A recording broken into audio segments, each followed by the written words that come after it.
story is based on a real-life event. In the year 1980, Sanders County, Montana. At this time, Arturo's family lived near the bridge. He was the third among 7 siblings, which made things quite difficult for him. Besides being tasked with many chores, he also had to work with his father. Their family had despised laziness and weakness. So even if Arturo was feeling unwell, it was not an excuse to rest. All the siblings were disciplined by their parents to the point where they wouldn't eat unless permitted. Although they had various sources of livelihood, they heavily relied on the bounty provided by the river. Fishing was their main source of income, sustaining their family after the construction of the bridge. Whenever they caught plenty of fish, they took the largest and fattest ones to the village center to trade for a sack of rice and other necessities. This was their routine until Arturo grew up. Throughout their years living under the bridge, their father repeatedly warned them about the dangers it posed to their family. "Remember, Arturo, I've seen many things on that bridge. If you want to avoid any incidents, follow everything I say," his father would remind them.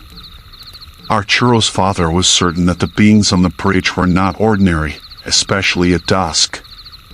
He had experienced this when he worked in other villages. According to Arturo's father, when crossing the long bridge at dusk alone, the demons hidden in the forms of unfamiliar people would appear to their victims. They would attempt to converse with those crossing until they succeeded. If they were ignored, these beings would find a way to persist. Arturo's father also admitted that he had fallen victim to these demons. With nothing else to do, Arturo listened intently to his father's warnings. One night, they decided to observe the bridge, as per their father's stories. Their eldest sibling joined them, despite their father's disapproval. While walking, their older sibling continuously talked about what they had heard. He didn't believe their father's stories, thinking he was just scaring them. There might be a deeper reason why their father instilled such fears in their minds. He also dismissed the idea of supernatural beings in the area, despite having passed by there many times. As their conversation continued, they reached the underside of the bridge. They shone a light under it to see if any creatures resided there at night. "See? There's nothing, right? Believe me, Father is just scaring you," said their eldest. After talking, they quickly climbed up the bridge, observing the surroundings carefully to spot any watching creatures. Soon, a vehicle passed by, prompting them to decide to return home. They were uncomfortable seeing vehicles, as they were still unfamiliar with technology. While walking home, Arturo could feel the convincing arguments of his siblings about their elders' points. Though many believed their eldest sibling, Arturo couldn't shake off the truth behind their father's words. He was fond of pondering unbelievable things, like skinwalkers and other creatures. While his siblings feared skinwalkers, Arturo felt the opposite. One day, while fishing, Arturo decided to go to the middle of the river upon seeing some large fish there. He didn't inform his father, hoping to surprise him with a catch. As Arturo paddled slowly, he saw the large catfish up close. At that moment, he couldn't hide his excitement. Minutes later, he arrived at the spot, ready to drop his bait and line. So many catfish. "Father will surely be pleased," Arturo said while patiently waiting. After some time, he caught several large catfish. Arturo was ecstatic about fulfilling his plan. However, engrossed in his catch, he didn't notice that his boat was drifting to another part of the river. When he finally looked around, he felt a strong current pulling him, making it difficult to steer. With no other choice, he went with the flow, waiting for calmer waters before attempting to return home. Arturo wasn't too worried as he could come up with various excuses for his parents. All he could do was guide the boat to avoid dangerous areas. Soon, he saw a strong whirlpool forming not far from him. Seeing this, he quickly steered his boat in another direction, hoping to escape. But no matter how hard Arturo tried, it was difficult to break free. Realizing there was nothing else he could do, he decided to face and overcome the whirlpool bravely. As he approached it, he was surprised when it suddenly calmed for no apparent reason. Looking around, Arturo saw a boy about his age staring at him. Without a word, he approached the boy, hoping for help. "What are you doing here?" the boy asked as Arturo approached. "Oh, sorry, friend. I got caught in the whirlpool. Can you tell me where I am?" "Humph. You're in our tribe's territory. Why are you here? What are you going to do here? Don't you know? People like you aren't allowed here." Hearing this, Arturo decided to remain calm to understand his location. He tried to explain his situation to the boy, but no matter how hard he tried, it seemed the boy didn't understand. "You can't stay here.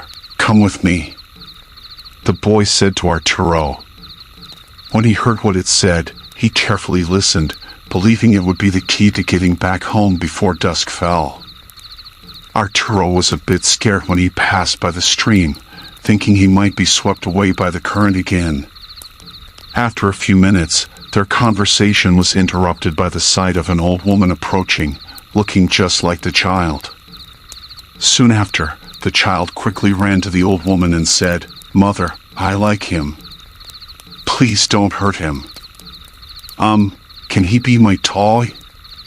Hearing this, Arturo took a step back, cautiously feeling the surroundings. He knew his life could be in danger because the people before him might be the beings his father repeatedly told him about. Just as he was about to run, the woman suddenly stopped him as if she knew what he was about to do. She told him not to do anything he would regret, which only increased his fear. After a few more minutes, Arturo could do nothing but stand in place, remaining silent about what he was feeling. As he watched the child walk towards him, the child suddenly said, "Don't worry, I won't do anything to you. I just want to play with you." "Play? Don't you have many friends here?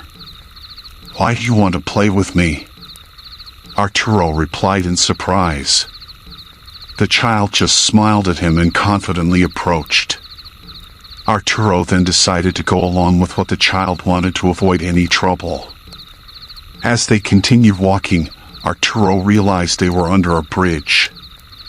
He kept reminding himself of his father's warnings to avoid spreading fear throughout his body. Soon, they entered a hut, and he saw several men sitting in the living room.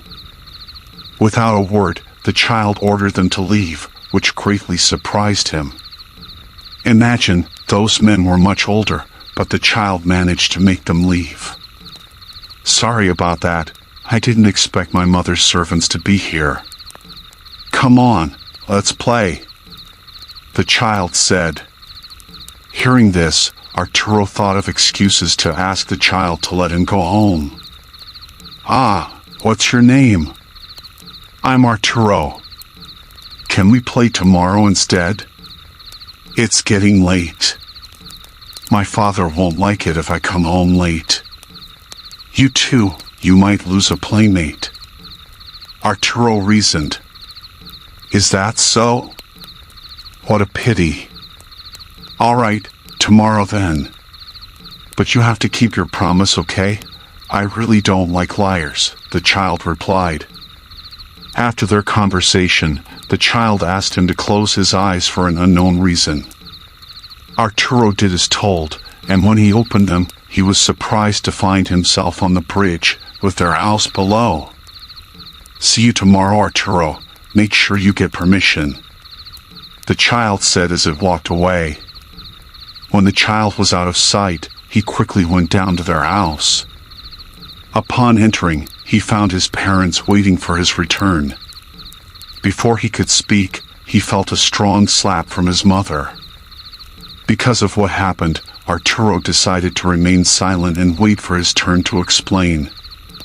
After being kicked and slapped by his mother, his father gave him a chance to defend himself.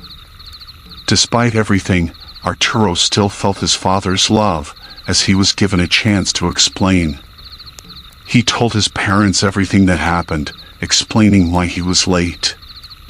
When his father heard about the child wanting to play with him, he abruptly stopped Arturo's story.